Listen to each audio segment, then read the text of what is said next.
전도서 1장 1절로 11절까지 제가 봉독해 올립니다. 다윗의 아들 예루살렘 왕 전도자의 말씀이라. 전도자가 이르되 헛되고 헛되며 헛되고 헛되니 모든 것이 헛되도다.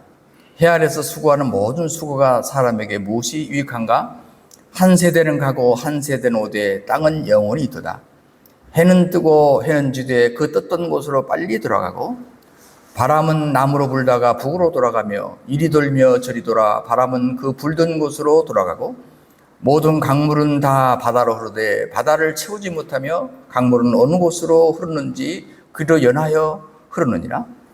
모든 만물이 피곤하다는 것을 사람이 말로 다 말할 수는 없나니 눈은 보아도 족함이 없고 귀는 들어도 가득 차지 아니하도다.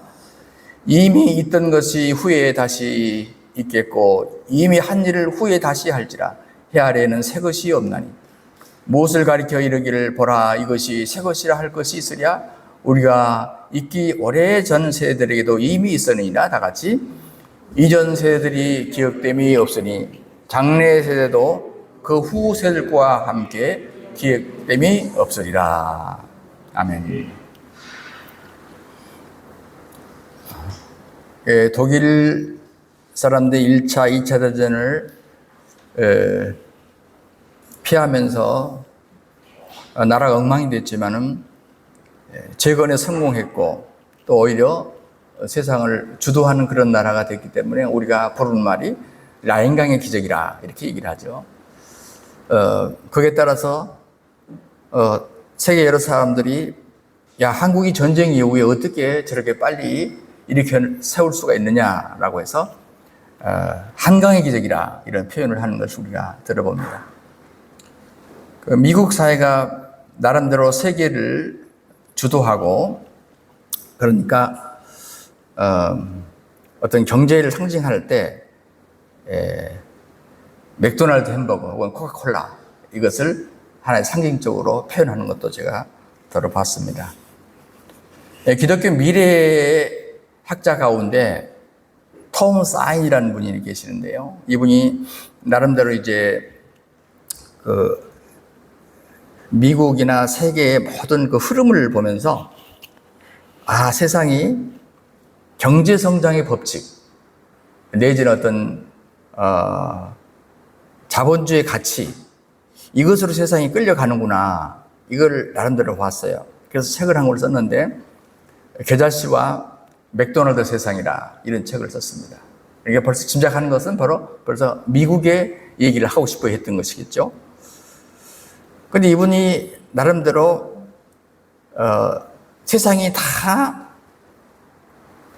돈 위주로 흘러가는구나 이거를 보면서 기독교인으로서 예리한 시각으로 분석합니다. 그 가운데서 그 책에 어떤 내용이 하나 들어있냐면 이분이 조사를 했는지도 남이 조사했는지는 모르겠어요. 그분이 인용하는 게 뭐냐면 성공적인 전문인들, 그러니까 주로 아마 미국에 현재 있는 분들 같아요. 이분들 가운데 조사를 해보니까 통계를 해보니까 60%가 만성 스트레스와 우울증에 시달리고 있다. 또 한 가지 통계였어요. 최고의 경영진을 조사했어요.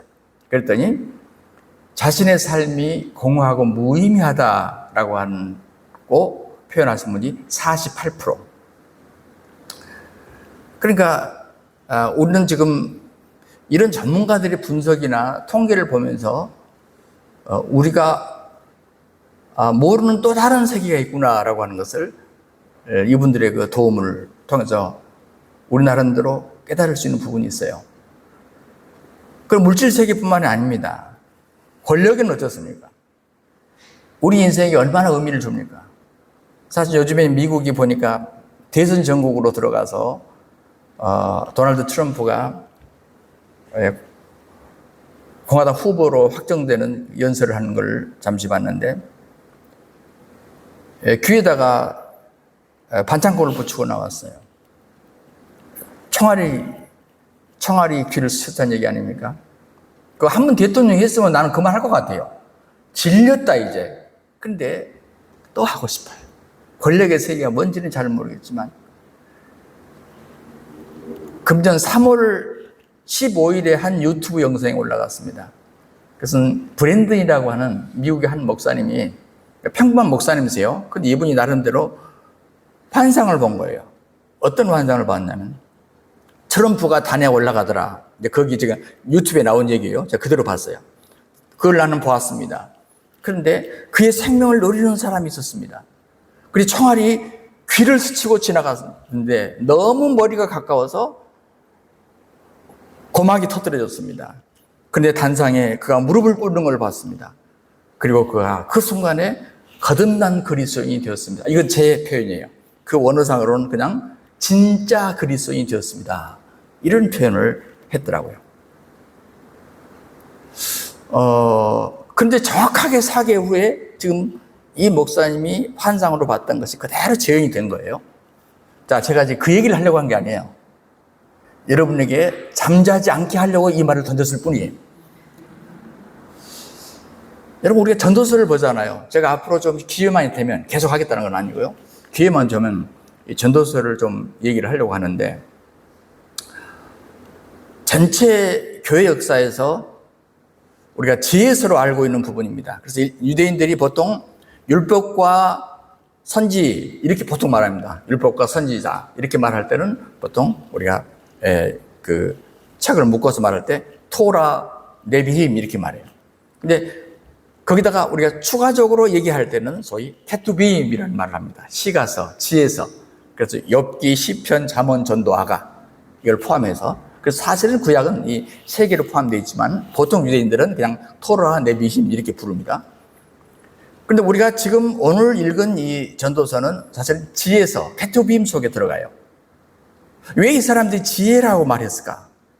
그냥 시계서라고 흔히 학문에서 말을 합니다만 이분들은 지혜서라고 말을 해요. 왜 그러냐면 뭔가 우리 인생에게 의미를 주는, 행복을 추구하는 사람들에게 진짜 행복이 무언가를 제대로 가르쳐주는 의미를 담고 있기 때문에 지혜서라고 부르는 거예요. 뭐 세상에 지혜서는 많아요. 성경 중에서도 일부러 지혜서라고 부른다 그 말이죠. 여러분, 우리 인간이 어떻게 지혜를 얻습니까? 세상을 살다 보면 지혜를 다 얻어요. 그러다가 나이가 들면 들수록, 그래서 우리가 뭡니까? 어르신들을 존중하고 어르신들 앞에 무릎을 꿇어야 되는 이유가 뭡니까? 그들은 세상을 오래 살면서 젊은 사람보다 많은 지혜를 터득하기 때문이죠. 물론 지식도 터득합니다. 근데 세상을 살다 보니까 사람들이 마음이 조급해졌어. 아이고, 결국은 60, 70, 80 돼야 제대로 된 지혜를 얻는단 말이야. 너무 조급해졌어. 그래서 사람들이 자료를 모으기 시작합니다. 그래서 이 사람 자료, 저 사람 자료를 모아요. 그래서 그걸 압축하고 또 모으고 압축하고 또 모으고. 이게 뭐예요? 학문이에요. 왜냐하면 너무 기다리는 것은 너무 아깝다. 그러니까 미래에 알 일을 좀 빨리 알아버리자. 그래서 사람들이 자꾸 모으는 것이 학문이에요. 그러다 보니까 물리화학도 생기고, 물론 역사, 문학도 생기고, 심리학이나 물리학도 생기고, 이렇게 이제 학문들이 생기는 겁니다. 그래서 우리는 돈을 들여가지고, 시간을 들여가지고 학교를 가서 가능하면 몇십 년에 걸쳐서 할 지혜를 빠른 시간에 터득하려고 노력을 하는 거예요. 왜요? 그렇게 하다 아무래도 행복할 것 같아요. 다른 사람보다 많은 지식과 지혜를 빨리 얻는 것이 다른 사람보다 빨리 행복해질 수 있을 것 같거든. 여러분, 혹시 어떤 사람이 내 인생의 목표는 불행이다, 그러므로 나는 학교에 가야 된다, 이런 사람 봤어요? 저는 어느 나라에서 살 때 어떤 분이 전화를 해서 한번 뵙고 싶습니다 하고 왔는데 저는 모르는 분이에요. 예. 그래서 제가 물었어요. 아니, 이 지역에 한인교회도 있고 한인교회 목사님도 계신데 외롭게 있는 이 선교사를 왜 찾아오셨습니까? 그랬더니 그분들에게 얼굴을 보이고 싶지 않아서 왔습니다. 그래서 시집부터 한번 선교사님 뵙고 싶었는데, 아니, 얘기하는 요약하면 이거예요. 이분이 여유가 있는 부부 같아요. 그래서 유학을 온 겁니다. 그래서 박사학위를 땄어요. 그 박사학위를 따면 금방 어디선가 자기를 데려갈 줄 알았는데 안 데려가요. 기다리면서 꼭 공부 좀 더 하자. 그래서 다른 또 하나를 더 전공한 거예요. 두 번째 박사학위. 그러면 누군가가 아마 나를 부를 거야. 2개 박사를 땄어도 아직 나를 안 불러. 그래서 또 3개를 했어요. 계속 공부를 하다가 50이 넘었더라고. 내가 이렇게 보고 있는데 꽤 연세가 들어 보이더라고. 근데 저를 만난 이유가 뭐냐면, 어디 회사 하나 소개해 주십시오. 그래서 제가, 아이고, 선교사가 무슨 회사를 알겠습니까? 어렵더라도 한인교 목사님 찾아가세요. 예, 그게 도움이 될 겁니다. 지금도 제가 그분 생각이 나요. 야, 지금 어떻게 직업을 얻으셨을까? 여러분, 세상이 지혜를 얻고 지식을 얻으면 모든 것이 풀리고 모든 것이 행복할 것 같아도요, 꼭 그렇지 않아요. 그래서 우리는 나름대로 현실적으로 볼 때, 내가 지식을 쌓고 지혜를 쌓는다고 해서 이것이 궁극적인 것은 아니구나 라고 하는 것을 우리가 늦게라도 깨닫게 되죠. 인생의 의미가 뭘까? 잠언, 지혜서인, 전도서, 욥기서 다 하나같이 하는 것이 뭐냐면, 참된 지혜는 결론이 딱 똑같아요. 여호와를 경외하는 것이다. 이 모든 지혜서의 마지막 결론은 여호와를 경외하는 것이 모든 우리의 공부해야 될 이유와 지혜를 얻어야 될 이유가 거기에 있다 라고 얘기해요. 거기에 도달하지 못하면 그 지혜도 그 지식도 제대로 가는 길이 아니다. 코스를 잘못 밟은 것이다. 세상에 속한 일들이 진정으로 의미를 가지려면 여호와를 경외하는 것과 함께 맞물려 돌아가지 않으면 인간은 행복할 수 없다. 이게 모든 지혜서의 결론인 것입니다. 자, 근데 오늘 이 본서의 저자가 지금 2절에 뭐라고 그러냐면, 헛되고 헛되며 헛되고 헛되니 모든 것이 헛되도다 이런 말을 하잖아요. 아주 반복하고 있죠. 그 다음에 3절부터 또 앞으로 계속 반복되는 말이 있어요. 그리고 해 아래서 사람이 애써 수고해서 살아봐야 결국 남는 것이 없다. 이게 3절입니다. 자, 여러분 2절에 헛되다는 말과 그리고 3절에 해 아래서라는 말을 한번 생각해 보세요. 자, 다양한 것은요, 이 저자가 헛되다는 말을 할 때 모든 우주에 다 가봐야 헛되다 이렇게 말하는 게 아니에요. 해 아래에서 수고한 것만 헛되다 이렇게 말하고 있어요. 우리 이 점을 우리가 주목할 필요가 있다고 저는 이 본문을 묵상하면서 생각했어요. 그러니까 전 우주적으로 볼 때는 헛되지 않는 곳이 있을 수 있어요. 그러나 해 아래에서는 헛되다. 지금 이 저자가 이렇게 정의를 하고 있습니다. 우리 눈으로 관찰할 수 있는 범위, 어떤 세상을 제한해서 말하자면 그 말이죠. 근데 우리는 알다시피 우리는 신자잖아요. 믿는 사람이에요. 그러니까 뭡니까? 우리 현상 세계만 보지 않잖아요. 감사한 것 우리는 해 아래만 우리는 생각하고 살지 않아요. 하나님을 바라보기 때문이죠. 그러므로 이 전도서 기자의 기록 의도가 자기가 신앙이지만 잠시 믿지 않는 불신자의 입장에서 지금 이 얘기를 하는 것입니다. 그것을 딱 한마디 요약하자면 해 아래서예요. 해 아래서. 여러분, 제가 이거 한 절 한 절 좀 보려고 합니다. 1절이 뭐라고 그랬어요? 다윗의 아들 예루살렘 왕 전도자의 말씀이라고 지금 시작을 하고 있습니다. 이 전도자라는 말은요, 어떤 뜻이냐면, 우리가 지금 교회에서 여러분 영혼들리 전도합시다, 뭐 그런 의미가 있겠지만, 원래 이 구약의 전도자라는 말은 뭐냐면, 많은 사람을 불러놓고 내가 경험상 얻은 여러 지혜의 지식이 있어. 이거를 정말 내가 알려주고 싶어. 그래서 모여놓고 그들에게 가르쳐주고 설파하는 사람을 전도자라고, 구약의 의미가 그렇습니다.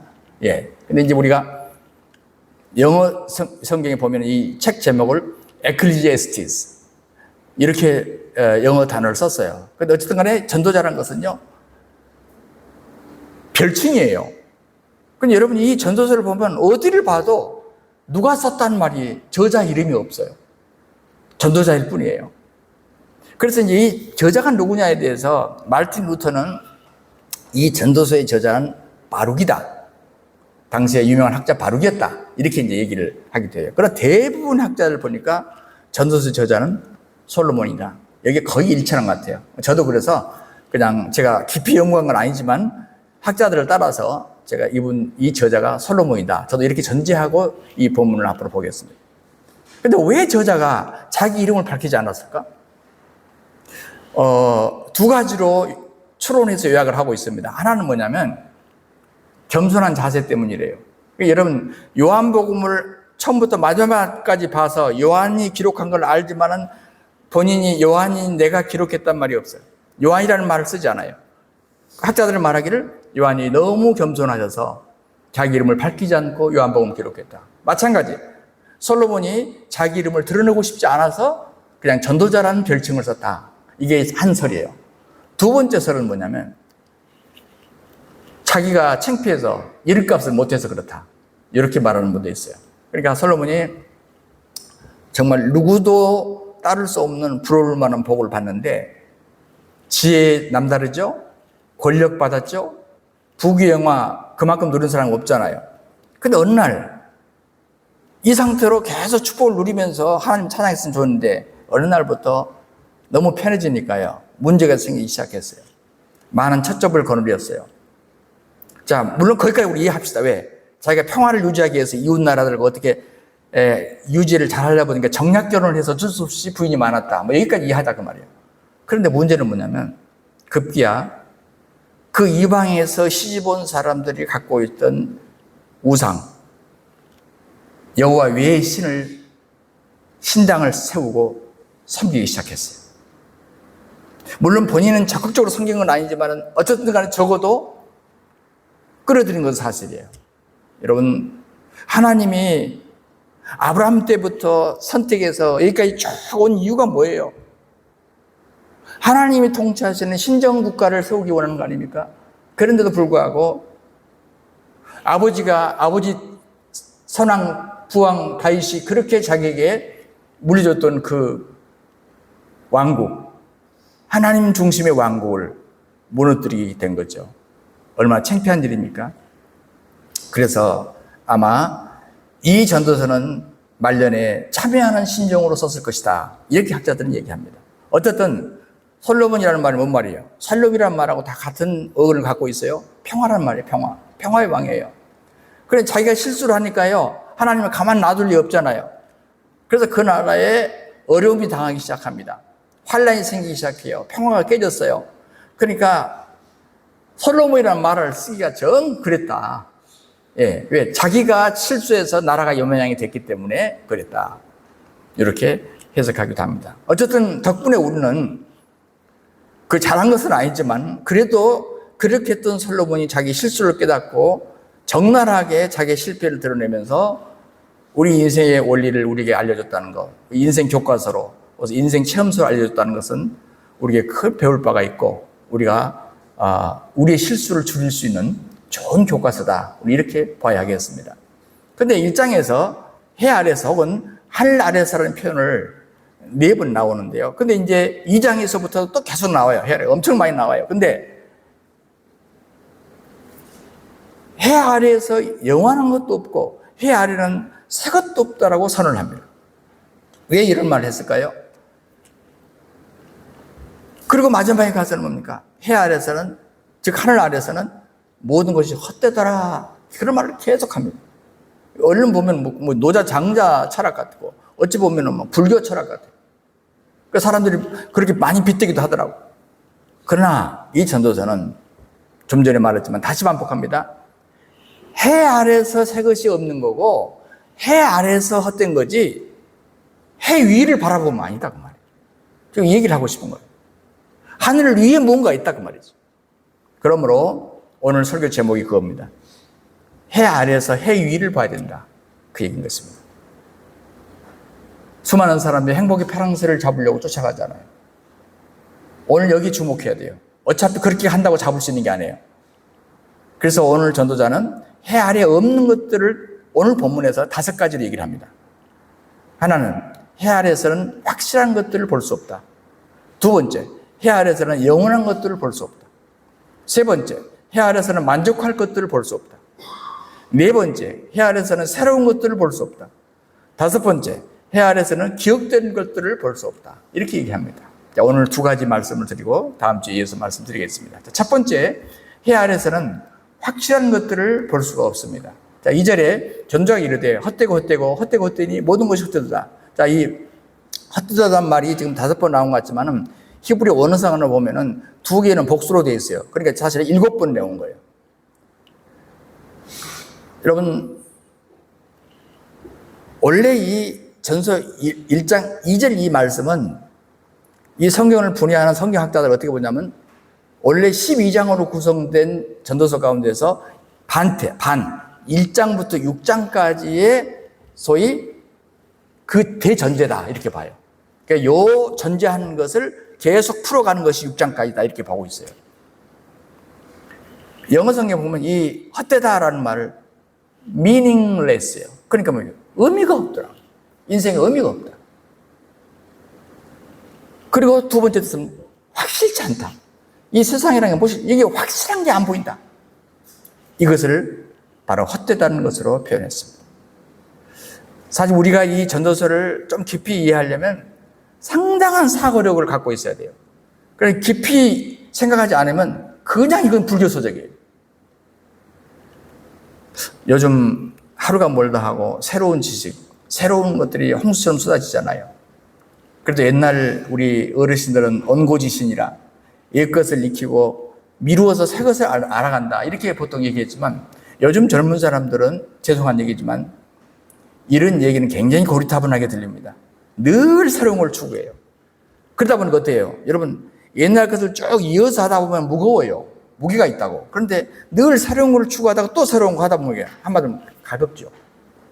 그래서 생각도 가볍고 말도 가볍고 행동도 가볍고 장래 꿈도 말하는데 꿈도 가벼워요. 그러다 보니까 어떤 사람은 늘 방황이 되더라고요. 뿌리가 없으니까. 그래서 우주의 고아란 말도 그래서 쓰는 겁니다. 미국의 시인 칼 샌드버그라는 사람이 삶을 비유하면서 양파로 비유했어요. 요즘 양파는요, 저희 수도원 주변에서 양파 이번에 다 농사를 다 끝냈더라고요. 엄청나게 양파를 많이 하는데요. 요즘 양파는 옛날 양파하고 조금 달라요. 많이 계량종이어가지고 좀 덜 매워요. 그건 전에 기억하십니까? 우리 어렸을 때 양파를 깐다고 하면 반드시 눈물이 나왔다고. 그렇게 매웠어요. 독했어요. 요즘에 이제 계량종이 나와서 오히려 달콤한 것이 많이 나와서 뭐 그렇게 눈물까지 나오진 않던데. 이 샌드버그가 한 말이요. 양파 껍질을 벗길 때처럼 매워서 눈물을 흘리는 것처럼 삶이란 살아갈수록 고통스럽다. 이런 얘기를 했습니다. 헛되다는 말, 히브리 사람들은 이걸 헤벨이라고 해요. 헤벨. 공허함, 무익함, 허망함이라고 번역할 수 있죠. 창세기 4장 8절에 형 가인이 동생 아벨을 죽였는데 이 아벨이라는 말이요. 헤벨에서 나온 말이에요. 허무하다. 세상에 자기가 낳은 자식인데 또 다른 자식이, 자기가 낳은 자식을 쳐 죽였어. 그 시신을 아담 하와가 안고 돌이킬 수 없는, 살아날 수 없는 그 시신을 바라볼 때 얼마나 기가 막혔겠어요. 이게 바로 헤벨입니다. 어떻게 인생이 이렇게 허무할 수가 있냐. 비눗방울 아시잖아요. 아이들에게도 비눗방울을 장난치게 하고 또 무슨 축제할 때 비눗방울 요술도 보이는데 그 찬란합니다. 방울방울마다 이 무지개가 보여요. 그런데 보세요. 순간 터지면요. 어디서 붙잡을 줄을 모르겠어요. 잡히지 않아. 제가 어느 지방인데 제가 정확한 기억이 안 나더라고요. 어떤 모임이 있었는데 숙소에 들어가면서 자, 들어가기 전에 빵 한 보따리씩 사줄게요. 그러면서 빵을 한 보따리 사주는 거예요.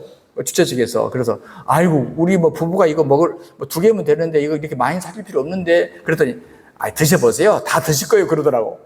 아 세상에 무슨 빵인지 아세요? 공갈빵이라고. 속이 완전히 비어있고 껍질을 어떻게 그렇게 빵을 만들었는지 모르겠어. 세상에 그 한 보따리를 갖고 왔는데 빵 하나만 더 못해. 공갈빵. 그 동네 뭐 특산품이라고 그러던가. 그래서 지금도 기억나는데 내용 없는 모양만 빵이지요. 먹어보니까요. 껍질만 얇게만 다. 바로 헛되다는 말이 그 말이거든요. 공갈빵이라는 얘기요.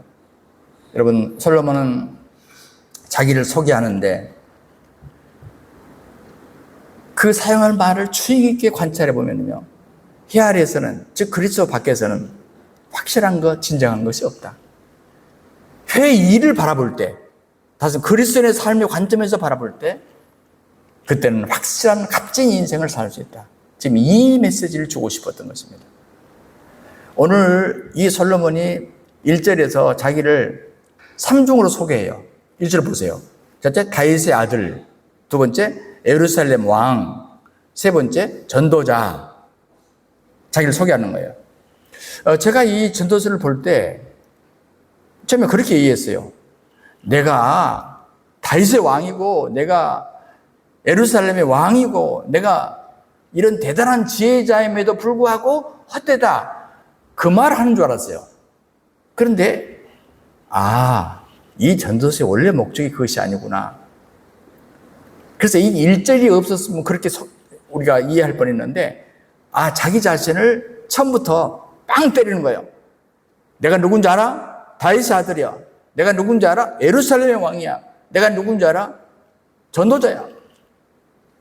그러니까 지금 이 말씀 속에는, 이 저변에는 실제로는 인생이 허무하다 그 얘기를 하려고 하는 게 아니란 말이에요. 지금 불꽃사적을 만들려고 하는 게 아니라 그 말이죠.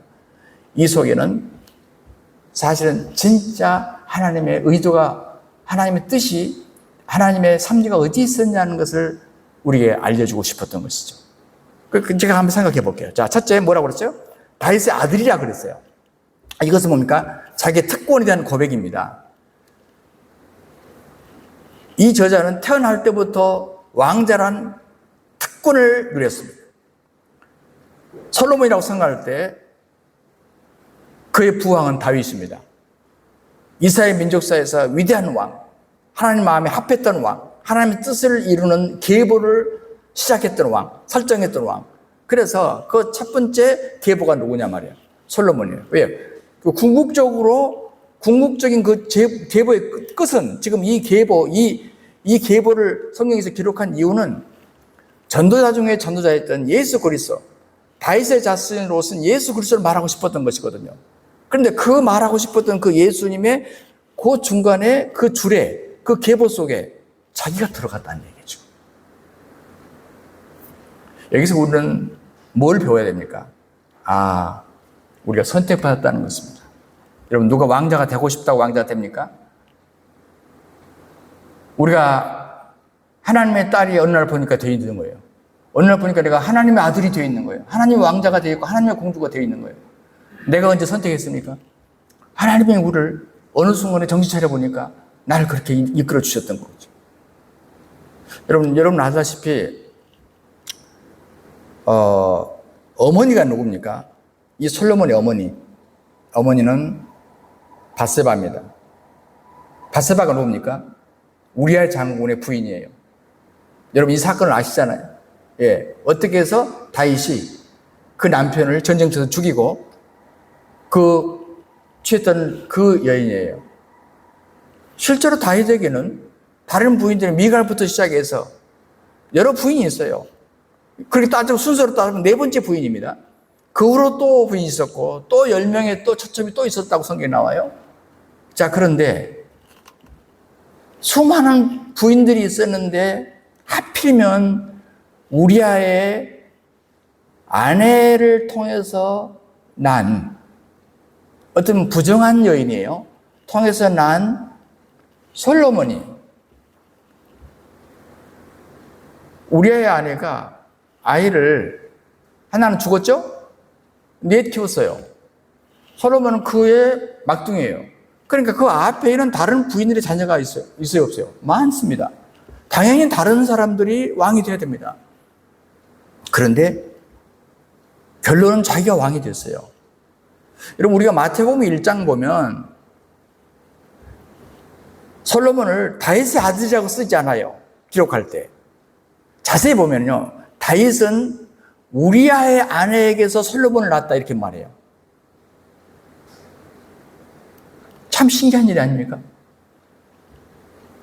다윗의 아들이어야 된다고요, 우리가. 그런데 우리아의 아내에게서 성경은 정확한 책입니다. 솔로몬을 낳고 이렇게 말합니다. 그리고 누가복음 3장 31절에는요, 그 위기는 나단이요 그 위는 다윗이요. 이게 무슨 얘기냐면 마태복음은 족보를 예수님의 족보를 저 위에서부터 밑으로 이렇게 흘러가요. 그리고 누구 위주로 나가냐면 예수님의 아버지 요셉을 위주로 가요. 그런데 누가복음 3장에서는 똑같은 족보인데 거꾸로 마리아부터 거꾸로 올라갑니다. 그리고 그 족보는 뭐예요? 마리아의 족보예요. 그런데 여러분 제가 이제 핵심은 그것이 아니니까 여기까지만 설명하려면 우리아라는 사람은요, 우리가 생각할 때 난 항상 그 안쓰러운 생각이 들어요. 나라에 충성하고 왕에 충성하는 죄밖에 뭐 있어요. 그런데 세상에 전쟁터에 나가서 살인교사 아닙니까? 살인교사. 그리고 죽은 이웃지만은 자기 부인을 뺏겼어요. 얼마나 기가 막힌 일입니까? 얼마나 억울한 일이에요. 그런데 여러분 그렇게만 보지 마세요. 성경은 정말 무서운 책입니다.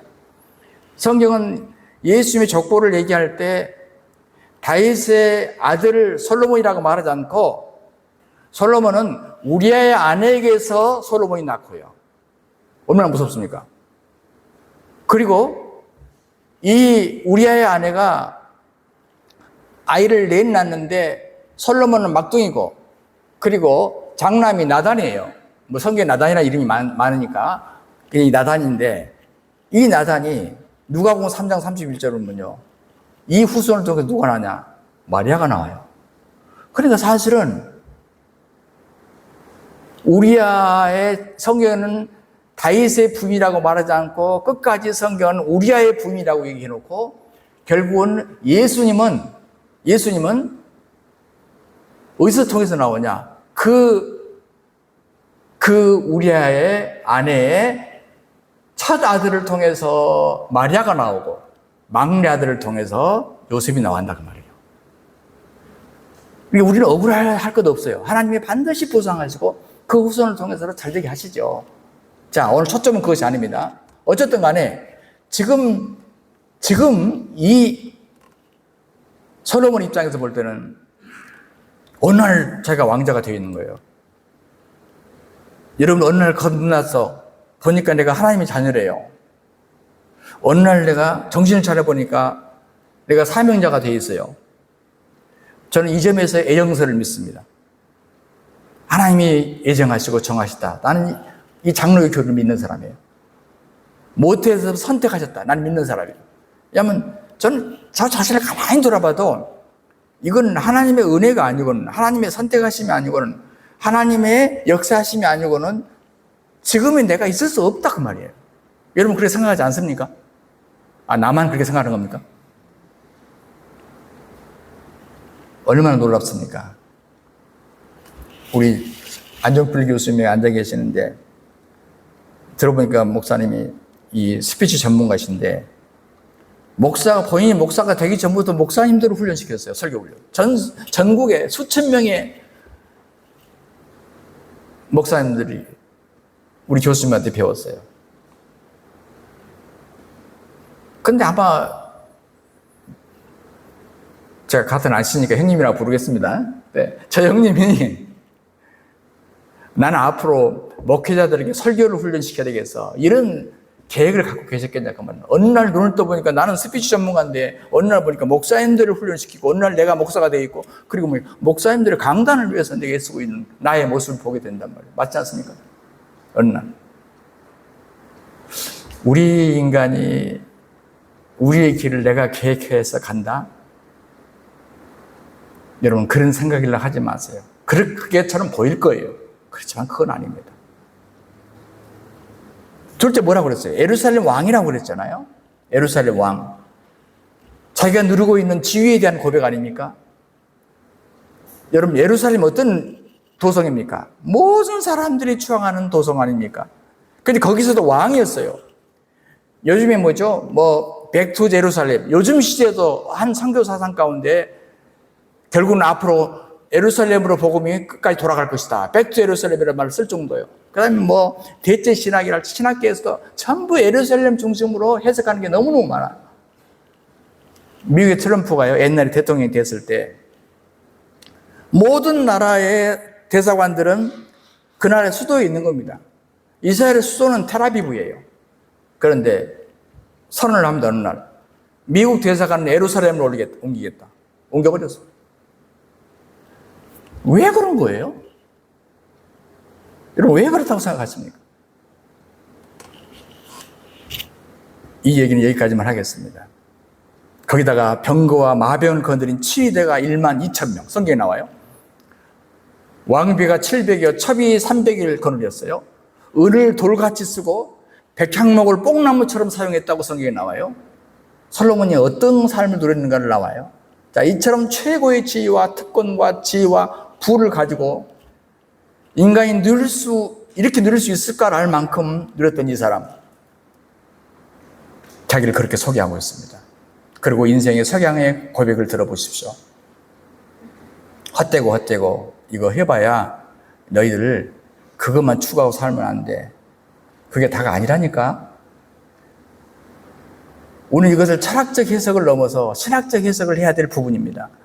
만약 저 해인사에서 나온 저 주지 스님이, 성철 스님이 고백을 했다. 어떤 땡중이 와서 고백을 했다. 헛되고. 여러분, 주목하지 않아요. 적어도 어떤 사람이 이 말을 했냐가 중요한 거예요. 세 번째 본인은 뭐라고 그랬다고요? 전도자라고 그랬어요. 이건 소명에 대한 고백이죠. 전도자라는 말은 코헬렛, 히브리 말이야. 코헬렛. 그럼 아까 말한 백성들을 이렇게 소집해 놓고 내가 겪은 삶의 교훈을 던져주는 사람.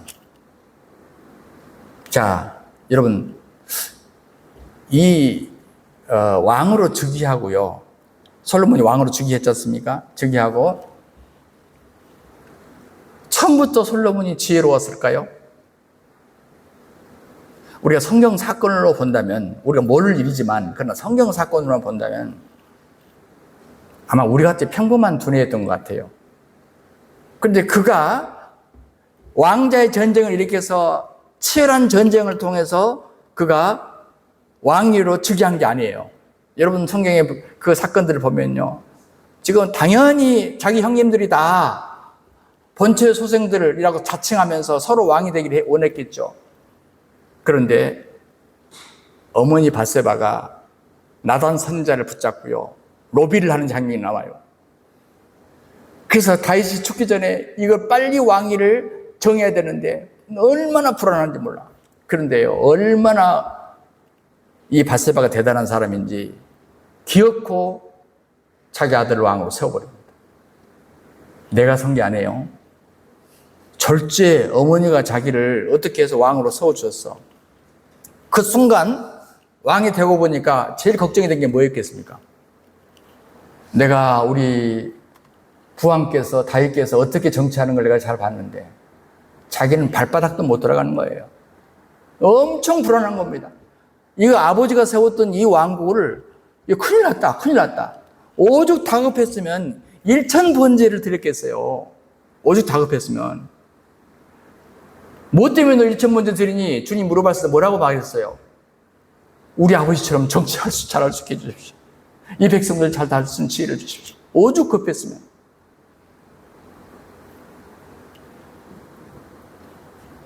그래서 자기가 배워서 얻은 지식이 아니라 하나님으로부터 지혜를 받았어. 그러다 보니까 어때요? 자기가 말 한마디가 달라요. 주변 사람들이 몰려드는 거예요. 그런 겁니까? 인생에 거기다 플러스 알파로 통찰의 지혜가 막 생긴 겁니다. 경험을 지혜가 막 생긴 겁니다. 시너지 효과가 일어나게 된 거죠. 이것을 한마디로 전도자라. 자기가 이렇게 표현을 했습니다. 솔로몬이 이 지혜의 결과물을 전달하지 않고서는 견딜 수 없었죠. 지금 이 글을 쓰고 있는 것입니다. 저 여러분 마찬가지예요. 어느 날 하나님께서 우리를 부르시고 예정하시고 여기까지 오게 하셨는데 정말 이웃을 바라볼 때, 영혼들을 바라볼 때 너무 짠하고 불쌍해요. 너무 영의 세계를 모르고 하늘의 저 해 위의 세계를 모르고 해 아래만 바라보고 사는 거야. 너무 안타까워서 우리도 그들에게 진짜 요즘 용어로 말하는 전도자가 돼야 되는 것이죠. 그들에게 뭔가를 가르쳐야 되는 것이죠. 그래서 해 아래서는 확실한 것을 볼 수 없지만, 헛되지만 해 위에서는 이렇게 확실한 것이 있다 하는 것을 오늘 본문이 보여주는 겁니다. 두 번째는요, 해 아래에서는 영원한 것들을 볼 수 없다는 거예요. 자, 이제 3절로 갑니다. 해 아래에서 수고하는 모든 수고가 사람에게 무엇이 유익한가? 한 세대는 가고 한 세대는 오되 땅은 영원히 있도다. 자, 해 아래. 세상적인 시각으로 바라볼 때, 하나님 없는 관점에서 볼 때 그 말이죠. 해 아래는 유익한가? 남는 것이 없다. 이건 상업적인 용어예요. 그러니까 인생의 대차 대조표를 볼 때 인생을 흘러가면 흘러갈수록 계산해 보니까 남은 것이 없네 그 말 아닙니까? 여기에 대해서 이런 인생의 유한함을 경고하시는 예수님의 말씀이 마태복음 16장 26절입니다. 예수님은 이렇게 표현했어요. 사람이 천하를 얻고도 제 목숨을 잃으면 무엇이 유익하리요? 여러분, 사람이 왜 장사를 합니까?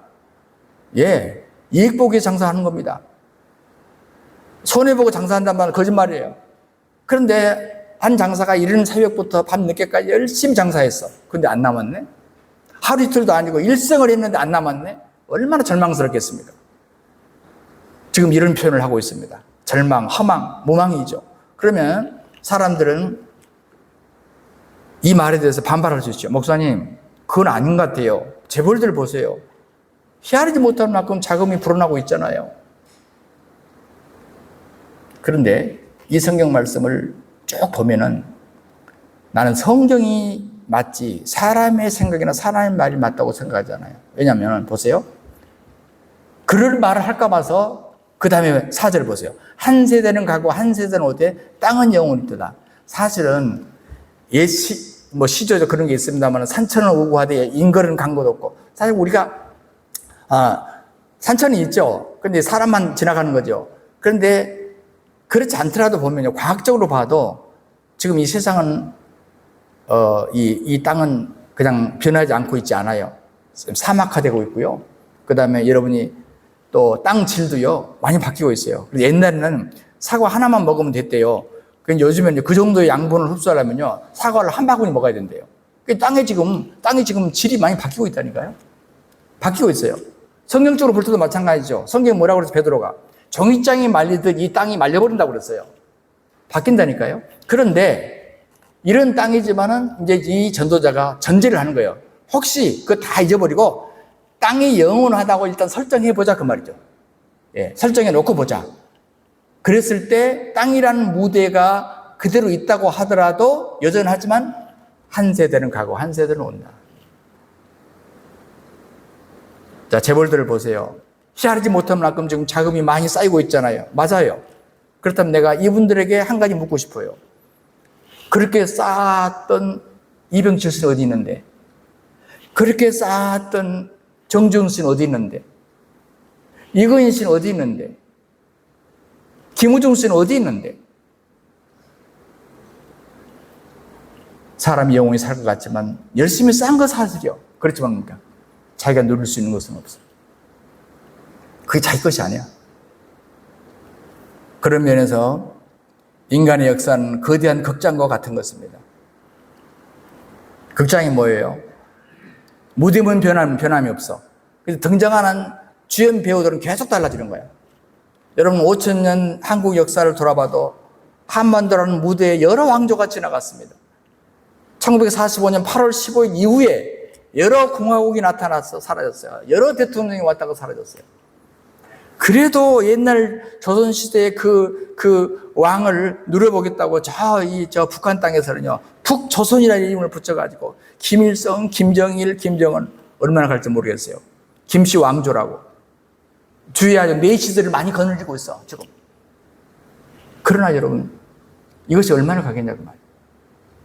역사는 언젠가는 다음 세대에 맡기고 퇴장하게 되어 있습니다.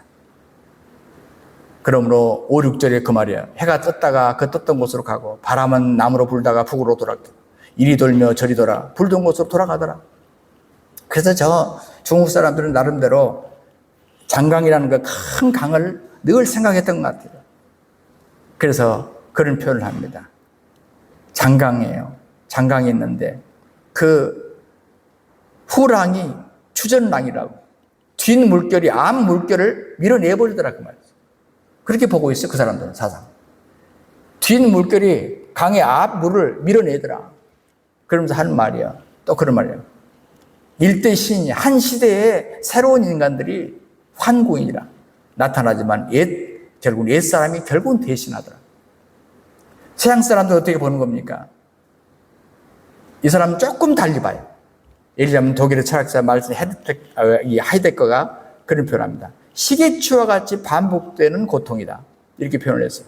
그러니 얼마나 무료하냐. 왔다 갔다 하는 것으로 봤어요. 똑같은 게 왔다 갔다 하는 것이다. 얼마나 지루하겠냐 그 말이에요. 그런데 솔로몬은 그 얘기를 하려고 한 게 아니라 하나님이 없는 세계관은 그렇지만 하나님이 계신 세계관은, 성경적인 세계관은 영원하다. 무엇이 영원한가? 하나님도 영원하고 예수님도 영원하고 하나님의 말씀도 영원하고 하나님 나라도 영원하다. 그래서 사도 베드로가 그렇게 표현합니다. 풀도 마르고 꽃도 떨어지지만 오직 주의 말씀은 세토록 있도다. 그러면서 너에게 전한 복음이 바로 이 말씀이다. 그러니까 이게 복음이라는 거예요. 하나님 말씀에 세세토록 변하지 않고 있다는 것이 복음이래요. 그리고 예수님 뭐라고 말해요? 천지가 없어지기 전에 율법의 1.1도 없어지지 않는다. 영원하대요. 말씀은 없어지지 않는다. 율법은 없어지지 않는다. 사도 요한은 어떻게 말합니까? 세상적 정욕도 다 가지만 하나님의 뜻을 행하는 자는 영원히 거한다. 하나님의 뜻을 행하는 자. 다니엘서는 뭐라고 말합니까? 예, 사람을 옳은 대로 인도해 오는 사람은 별과 같이 영원토록 반짝반짝 빛날 것이다. 자, 성경에는 분명히 우리에게 영원한 것이 있다고 정확하게 얘기해 주고 있습니다.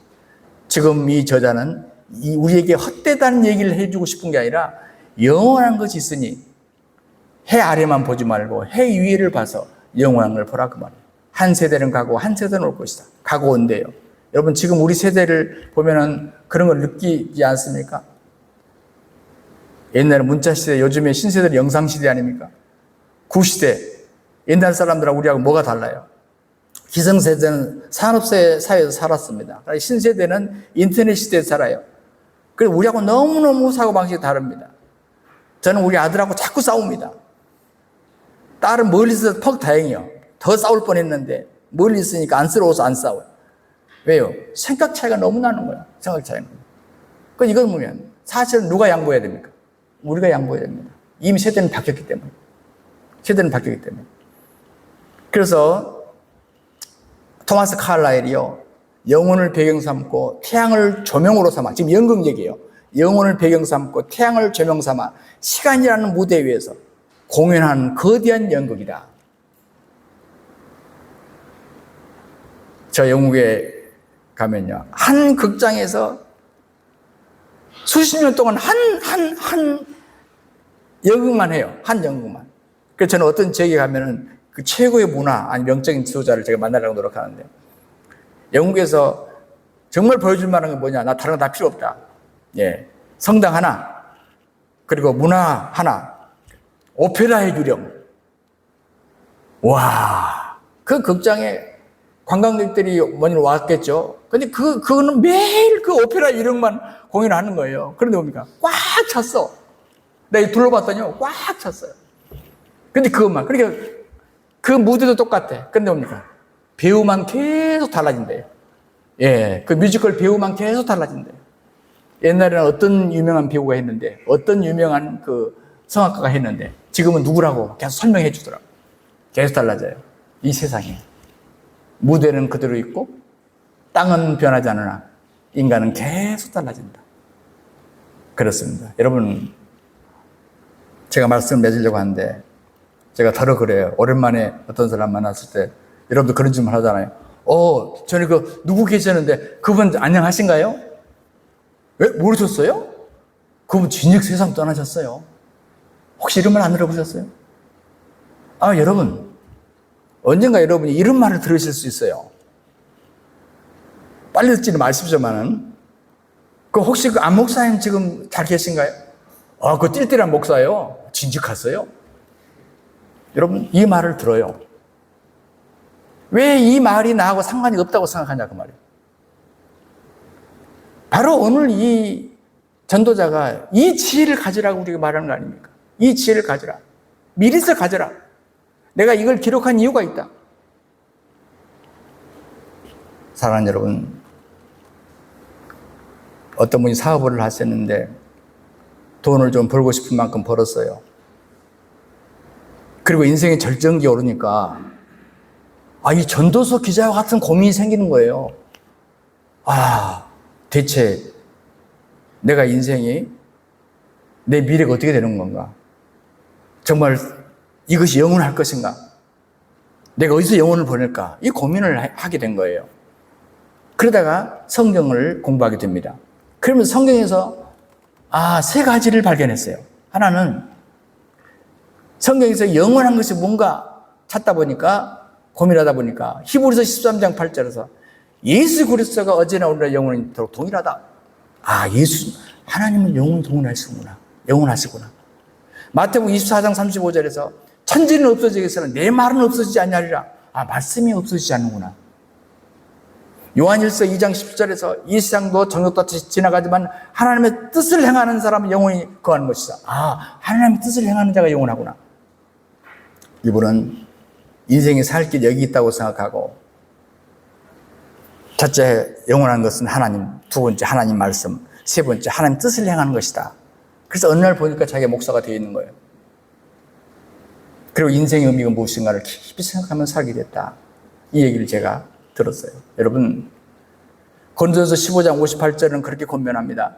그러므로 내 사랑하는 형제들아, 견실하며 흔들리지 말고 항상 주의 일에 더욱 힘쓰는 자가 되라. 그래야 주 안에서 헛되지 않은 줄 알미라. 신약에 와서 전도서가 그렇게 헛되고 헛되다고 그러는데 신약에 와서는 헛되지 않은 줄을 내가 안다. 그것이 뭐냐? 견실하고 흔들리지 말고. 다시 말해, 견실한다는 말은 내면적인 문제고 흔들리지 않는다는 말은 외면적인 문제예요. 이 세상과 사탄은 자꾸 우리 믿음을 흔들고 우리 인생 자체를 회의하게 만들고 의심하게 만들고 흔들어요. 그런데 흔들리지 말라. 주의 일에 더욱 힘써라. 이거 뭡니까? 사명 감당해라.